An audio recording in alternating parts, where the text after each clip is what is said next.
Welcome back to చెప్పు welcome చెప్పు welcome hello friends, welcome back to our channel vlogs with KP and welcome back to one more vlog అండి. ఇది morning 3 o'clock 3 అవుతుంది. మేము late ఏమంటే 2:30 వరకు అట్లా లేచేసి రెడీ అవుతున్నాం. ఎక్కడికి అని అంటే హైదరాబాద్కి వెళ్తున్నాం. ఉద్రితకి ఎడినాయిడ్స్ ఉన్నాయి, మీ అందరికీ ఆ మ్యాటర్ తెలిసిందే. అయితే కొంచెం బ్రీతింగ్ ఎక్కువ ఇబ్బంది అవుతుంది అని చెప్పేసి నేను డైరెక్ట్ హైదరాబాద్లో చిన్నయ్య హాస్పిటల్కి వెళ్దామని చెప్పిన. ఎక్కువ ఏమంటారు, నేను డీన్ దయాల్ సార్కి అయితే అపాయింట్మెంట్ తీసుకున్నా. సార్ ఎప్పుడు పడితే అప్పుడు ఉండరు, జస్ట్ మండే అండ్ వెనస్డే. మేము ఒక 1 week ముందు అపాయింట్మెంట్ బుక్ చేసుకున్నాము. సో అందుకని చెప్పేసి మాకు తొందర అపాయింట్మెంట్ దొరికింది. అండ్ మార్నింగ్ 8:30 వరకు అక్కడ ఉండాలంట. సో అపాయింట్మెంట్ క్యాన్సిల్ అయిపోద్దని అంటున్నారు వాళ్ళు. సో నాకు కూడా ఫస్ట్ టైం ఇలాంటి హాస్పిటల్కి వెళ్ళడం ఫస్ట్ టైం, అందుకని చెప్పేసి నాకు ఏం తెలీదు. సో 8 వరకు రీచ్ అయిపోతుంది కదా అనుకున్నా. అండ్ నేనైతే నాకు ఇంటికడ హెయిర్ డ్రై చేసుకునే టైం కూడా లేదు. సో నేను అట్లనే వదిలేసుకొని, అంటే నార్మల్గా క్లిప్ పెట్టేసుకొని కార్లో హెయిర్ స్టైల్ చేసుకుందామని ఒక కోంబ్ బందులో పడేసిన. అండ్ మా ఉద్వితనైతే అప్పటికి వామిటింగ్ చేసి కొంచెం సిక్ అయ్యి పడుకుంది. దానికి యాక్చువల్గా మేము హెల్త్ దానికి బాగాలేదని చూపెట్టుకుంటానికి పోతున్నామా లేదంటే ఖరాబ్ చేయడానికి పోతున్నామా అనేది అర్థం కాలేదు మాకు. ఎందుకంటే దానికి అస్సలు కారు పడదు, ఫుల్ వామిటింగ్ చేసుకుంది. అండ్ దాని తర్వాత సిద్దిపేట వరకు వచ్చేసినాక స్వాగత్ అని చెప్పేసి అప్పటికి 6 అయింది. ఇంకా హోటల్స్ ఏం ఓపెన్ చేయలేదు, బట్ మేము ఫుల్ ఆకలితో ఉన్నాం. ఎందుకంటే 3 o'clockకే లేచినాం కదా, సో ఫుల్ ఆకలిలో. అండ్ అక్కడ వెళ్ళేసరికి ఇడ్లీ ఒకటే అయితే అవన్నీ తినేసి ఇంకా మళ్ళీ బయలుదేరిపోయినాం. సో స్ప్రైట్ తాగుతున్నాం. యాక్చువల్గా బయట వెదర్ ఏం బాగాలేదు, కాకపోతే స్ప్రైట్ తాగితే వామిటింగ్ రాదు అని చెప్పేసి నాకు మా వదిన సజెస్ట్ చేసింది. సో నాకు ఏమంటే తిన్నాక వెంటనే కార్ ఎక్కితే బరాబర్ వామిటింగ్ చేసుకుంటాను నేను. సో వద్దు, వామిటింగ్ చేసుకోవద్దు అని ఇంటెన్షన్తోనే నేను స్ప్రైట్ తాగుతున్నా. మా ఉద్దిత చూసారు ఎంత డల్ అయిపోయిందో, ఆడికే దాని బ్యాటరీ లో అయిపోయింది.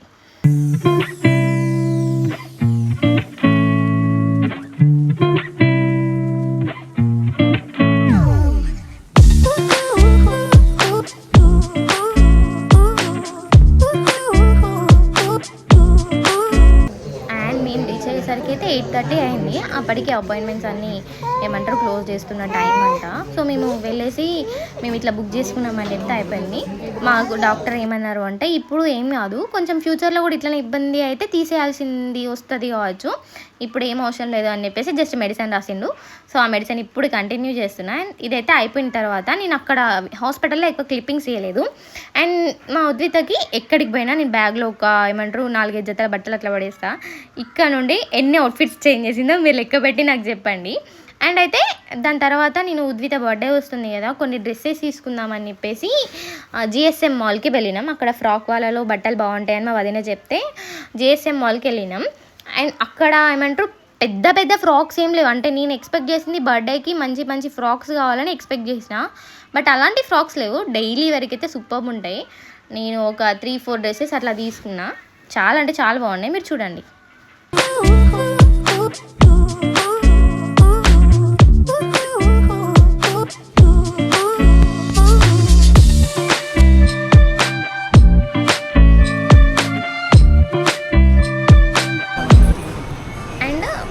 అయితే వెళ్ళంగానే మాకు అక్కడ ఫస్ట్ రోలో దొరికింది ఫ్రాక్ వల్ల. దొరుకుతుంది అని భయపడ్డా. అండ్ కలెక్షన్ అయితే లిటరలీ సూపర్ ఉంది, నాకు నచ్చింది. కాకపోతే మా ఉద్వితకి ఎక్కడ డ్రెస్సెస్ సరిగ్గా సెట్ కావండి. ఎందుకు అని అంటే యాక్చువల్గా దీని ఏజ్ 2 years. ఇప్పుడు మనం తీసుకోవాల్సింది 12 to 18 లేదంటే 2 years, 1 to 2 yearsలో తీసుకోవాలి. దీనికి ఎక్కడికి పోయినా ఇట్లా 1 yearవి తీసుకుంటేనేమో పొట్టిగా అయిపోతాయి, 2 yearకి తీసుకుంటేనేమో లూజ్ ఉంటాయి, మొత్తం ఇట్లా వెడల్పులో మొత్తం ఇట్లా లూజ్ ఉంటాయి. బొరియో తీసుకొచ్చి చేసినట్టుంటాయి. అండ్ దీనికి XXL సైజ్ వేసినట్టు ఉంటుంది. ఆలోచించండి ఎట్లుంటుంది అని చెప్పేసి. అండ్ దీనికి డ్రెస్సెస్ దొరకడం అయితే చాలా కష్టమైంది. అండ్ ఇక్కడ ఒకటి జరిగింది, ఏం జరిగింది అనేది నేను చెప్తాను వినండి. అయితే నేను నార్మల్గా కొన్ని డ్రెస్సెస్ సెలెక్ట్ చేసి వేసి ట్రయల్ చేసిన, చాలా అంటే చాలా బాగున్నాయి. అంటే మీరే చూడండి, నాకు కొంచెం నచ్చినాయి, మస్తు నచ్చినాయి. కాకపోతే మా ఆయన ఏం చేసిందంటే మెల్లంగా నన్ను ఏమంటారు ఇది బాగాలేదు, అది బాగాలేదు, ఇది బాగాలేదు, అది బాగాలేదు అని చెప్పేసి నేను సెలెక్ట్ చేసిన ప్రతి ఒక్క డ్రెస్ పక్కన పెట్టేసి మళ్ళీ ఆయన కొన్నవే వేసిండు. ఎందుకు అని అంటే ఆయనకు అది ఒక ఇది నేను సెలెక్ట్ చేసినవి నా బిడ్డకు వేయాలి అని అది ఒకటి ఉంటుంది. అంటే నేను సెలెక్ట్ చేసినవి వెయ్యడు అని కాదు, కాకపోతే నాకు ట్రెడిషనల్ వదిలేస్తాడు. ఆయన కొంచెం వెస్టర్న్ చూసుకుంటాడు అంతే. బిడ్డకి అన్నీ ఆయన ప్రతి ఒక్కటి చూసుకుంటాడు. అండ్ ఇప్పుడు బర్త్డే అవుట్ఫిట్స్ కూడా ఆయననే తీసుకున్నాడు. బర్త్డే వ్లాగ్ అంటే ఇంకా 29th August, అప్పుడు దాని తర్వాత వీడియో వస్తుంది కదా చూడండి అప్పుడు. అండ్ దాని తర్వాత కార్లో ఎక్కగానే మా ఉద్దిత కాకలేసినట్టుంది, బిర్యానీ అడిగింది. అది ఎందుకో తెలీదు, బిర్యానీ తిందామని అనింది. బట్ మేము స్వర్ణగిరికి వెళ్ళాలి అని చెప్పేసి ఫుడ్ అంతా మనం తీసుకుందామని ప్రిఫర్ చేయలేదు. చూడండి వీడియో.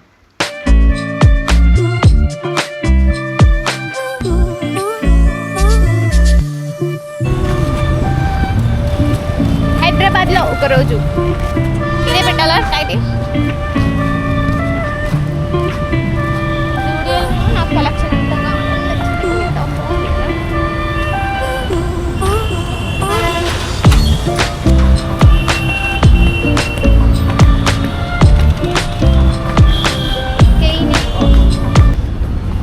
తర్వాత మేము అందరం కలిసి జూడియోకి వెళ్ళినాం. హైదరాబాద్ వెళ్తే జూడియో పక్కా పోతాం. ఎందుకు అంటే మా వాళ్ళు పోయినప్పుడల్లా కొన్ని టీషర్ట్స్ తీసుకుంటారు. టీషర్ట్స్, షార్ట్స్ అట్లా కొన్ని నీట్స్ తీసుకుంటారు. అవి తీసుకొని మళ్ళీ హైదరాబాద్ వెళ్ళే లోపు అవే వాడతారు. ఇంక ఎట్లా అంటే రఫ్ అండ్ టఫ్ యూజ్ చేస్తారు. దాని తర్వాత మళ్ళీ హైదరాబాద్ వెళ్ళే లోపు ఇన్ కేసు ఇట్లా 3 months 4 months అయిందనుకో, అవి ఎట్లయిపోతాయి అంటే మనం ఈజీగా మసిగుడ్డలాగా వాడచ్చు. అట్లయితే అంతే, అంటే బాగా యూజ్ చేస్తారు. ఇంకా వాటిని ఒక 6 sets తీసుకుంటే అవే యూజ్ చేస్తారు. అండ్ దాని తర్వాత మేము ఏమంటారు స్వర్ణగిరికి వెళ్ళాలి కదా, అప్పటికి ఫుల్ ఆకలిస్తుంది. 3 అవుతుంది కావచ్చు అప్పటి వరకు. ఆకలిస్తుంది అని చెప్పేసి మేము అక్కడే ఉన్న ఒక రెస్టారెంట్కి వెళ్ళినాం. రెస్టారెంట్ సంథింగ్ ఏదో ఉంది, నాకు అంత ఐడియా లేదు. బట్ టోటల్ మేము వెజ్జే తీసుకున్నాం. నేను మా కళ్యాణ్ ఇట్లా ఏమంటారు పప్పు అన్నం తీసుకొని వెజ్ మంచూరియా ఒకటి పెట్టుకున్నాం. అత్తమ్మ వాళ్ళు paneer butter masala and butter non order చేసుకున్నారు. దీని తర్వాత నేను ఏమంటారు కుర్తీ స్టూడియోకి వెళ్ళి కొన్ని డ్రెస్సెస్ తీసుకున్నా అంతే. దాని తర్వాత స్వర్ణగిరి వెళ్ళాం. వీడియో మొత్తం కంటిన్యూ చేయండి.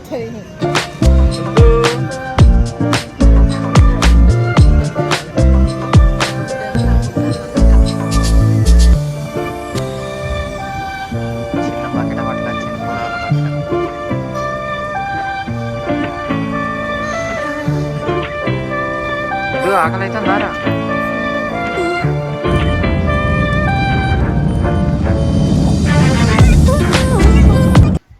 అండ్ ఇక్కడ నేను అంటే కుర్తీ స్టూడియోలో నేను డ్రెస్సెస్ సెలెక్ట్ చేసుకునే సిచ్యువేషన్లో ఉండే.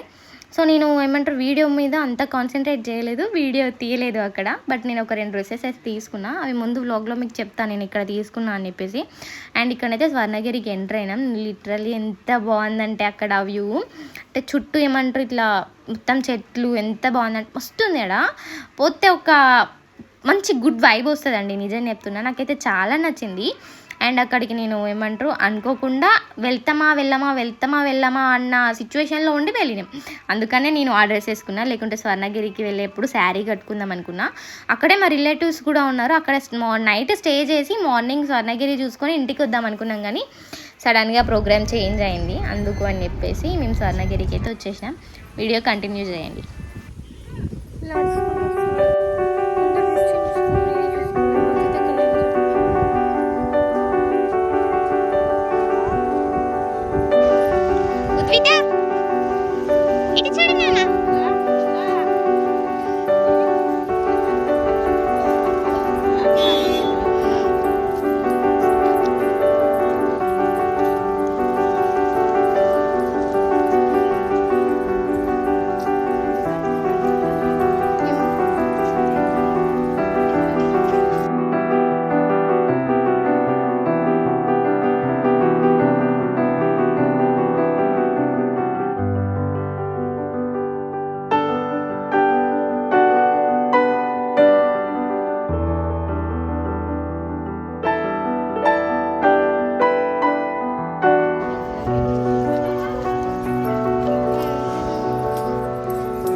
జల్ది ఉరుకు ఉరుకుది ఉరుకు.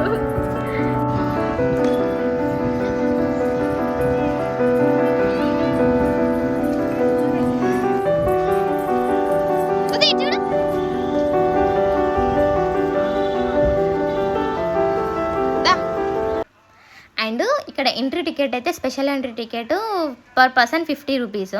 మేము వెళ్ళినప్పుడు రష్ ఎక్కువ లేకుండా, ఎందుకంటే మేము సండే వీకెండ్స్లో పోలేదు, వీక్ డేస్లోనే పోయినాం. నార్మల్గా ఏమంటారు ఫుల్ రష్ ఉండేనంటే ఇన్ని రోజులు. కాకపోతే ఇప్పుడు లైట్గా ఉంది. మాకు జస్ట్ ఫ్యూ మినిట్స్లోనే ఏమంటారు 10-20 మినిట్స్, 10 మినిట్స్ లాస్ట్ అంతే, 10 మినిట్స్లోనే దర్శనం అయిపోయింది. మంచి దర్శనం అయింది. లోపలికి మొబైల్ అలో ఉండదు, మీకు తెలుసు, లోపల ఏం లేదు. దాని తర్వాత బయటికి వచ్చినాక మా కళ్యాణ్ కిందికి వెళ్ళి ఫోన్ తీసుకొని వచ్చిండు. సో ఇది బయట క్లిప్పింగ్. ఇక్కడ హనుమాన్ చూసిన వాళ్ళకైతే అర్థమై ఉంటుంది. హనుమాన్ ఇప్పుడే కన్స్ట్రక్షన్ చేస్తున్నారు. అండ్ మీరు ముందు మా అత్తమ్మ ఉన్న ముందు మీరు వెళ్తుంటే చూస్తాం, ఇప్పుడు వెళ్తున్నాం కదా అక్కడికి వెళ్తున్నాం. కోనేరులో ఏమంటారు పడుకున్న విష్ణుమూర్తిని చూస్తారు కదా, సో అక్కడికి వెళ్తున్నాం. అండ్ ఇక్కడ నాకైతే ఏమంటారు సర్పం అంటారు కదా, పాము మీద ఈ కృష్ణుడు ఉన్న బొమ్మ ఉంది. అదైతే నాకు నిజంగా చాలా నచ్చింది. హోల్ స్వర్ణగిరిలో అది నాకు ఫస్ట్ ప్లేస్, నచ్చిన ప్లేస్ అంటే అదే అని చెప్తాను నేను. బాగా నచ్చింది ఆ కృష్ణుడి విగ్రహం, బాగా నచ్చింది అదొకటి. అండ్ దాని తర్వాత కోనేరులో పడుకున్న విష్ణుమూర్తి, నాకు ఇది కూడా చాలా నచ్చింది. కాసేపు అక్కడ బాగా టైం మేము స్పెండ్ చేయలేదు, కాసేపే ఉన్నాం. మేము వీడియోలో చూసింది అయితే కొంచెం ఏమంటారు నీట్గా ఉంది, చాలా నీట్గా ఉండే. కాకపోతే మేము వెళ్ళినప్పటికీ అందరూ ఏమంటే చాలా రష్ వచ్చేసి కొంచెం ఖరాబ్ అయినట్టుంది, లేకుంటే మస్తుంది. కాకపోతే ఇలాంటి ఒక కట్టడం మన తెలంగాణలో ఉందంటే ఒక ఇదని చెప్పొచ్చు, గౌరవమా ఏదో అంటారు కదా, అదని చెప్పొచ్చు నాకు. అండ్ నేను వాయిస్ ఓవర్ ఇవ్వడంలో చాలామంది మిస్టేక్స్ వెతుకుతున్నారు, అది తప్పండి, వెతుక్కొద్దు, ఓకేనా. నాకు ఇది నేను బిగినర్ని, సో అట్లాంటి మిస్టేక్స్ ఏం వెతుకోవద్దు, ఓకేనా. ఏమైనా మిస్టేక్స్ ఉంటే లైట్ తీసుకోండి. అండ్ ఇప్పుడు మీరు స్వర్ణగిరిని అయితే చూసేయండి.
యాక్చువల్గా మేము లైట్స్ వేస్తే ఆ బ్యూటీ అనేది బయటపడుతుంది నైట్ టైంలో అనుకున్నాం. అందుకే మేము ఈవినింగ్ టైంలో వెళ్ళినాం. మార్నింగ్ టైంలో వెళ్తే ఏం బాగుండదని కళ్యాణ్ అని ఈవినింగ్ టైంలోనే తీసుకెళ్ళిండు. కాకపోతే దర్శనానికి కొంచెం టైం పడుతుందేమో అనిపించి మేము కొంచెం ముందు వెళ్ళినాం. అంటే 5 వరకు 4:35 అయింది అరౌండ్, అంతే అక్కడే ఉన్నాము. అక్కడ తొందరనే దర్శనం అయిపోయింది. అండ్ అక్కడ లైట్స్ వచ్చే వరకు ఉందాము అని అంటే ఇంక గోదావరికి వచ్చానికి లేట్ అవుతుంది కావచ్చు వచ్చే వరకు అని చెప్పేసి బయటకు వెళ్ళిపోయినాం. బట్ నిజంగా నాకైతే చాలా అంటే చాలా బాగా నచ్చింది. అండ్ మీకు విషయం తెలిసి ఉంటే నేను ఇక్కడే ట్యాబ్ కొట్టుకున్నా సిద్దిపేటలో. ఇంకా తిననీకి అని చెప్పేసి ఆగినాం. మేమందరం అక్కడ ఫుడ్ ఆర్డర్ చేసుకొని తింటున్నాం. అయితే కార్లో మ్యాటర్ ఏంటంటే కార్లోనే ఉండే అది. మీకు ఇంతకుముందు వీడియో ఉంటుంది, నేను కింద ట్యాగ్ చేస్తాను చూడండి. ట్యాబ్ గురించి తెలియాలి అంటే ఆ ట్యాబ్ అయితే దొరికింది, ఎట్లా దొరికింది అనేది కింద వీడియో ఉంటుంది, ఖచ్చితంగా చూడండి. అండ్ దాని తర్వాతనైతే స్వర్ణగిరి చూసుకున్నాక మన సిద్దిపేటలో ఆగేసి డిన్నర్ చేసేసి మేము గోదావరికి వచ్చినాం, అంతే అండి. అండ్ దాని తర్వాత ఇంకేం వీడియో లేదు, ఎందుకంటే మంచిగా ఫుల్ డీప్ స్లీప్లో ఉండే. మేమంతా మార్నింగ్ 3కి లేచినాం కదా, గోదావరికి వచ్చినాక ఇంటికి వచ్చి పడుకున్నాం అంతే. అండ్ నాకు ఇక్కడ ఈ కప్పు బాగా నచ్చింది, మా అదితే ఫుల్ ఎగ్జైట్ అయింది, ఓకేనా. అండ్ ఈ వీడియో నచ్చితే లైక్ చేసి షేర్ చేయండి, ఓకేనా. Bye bye.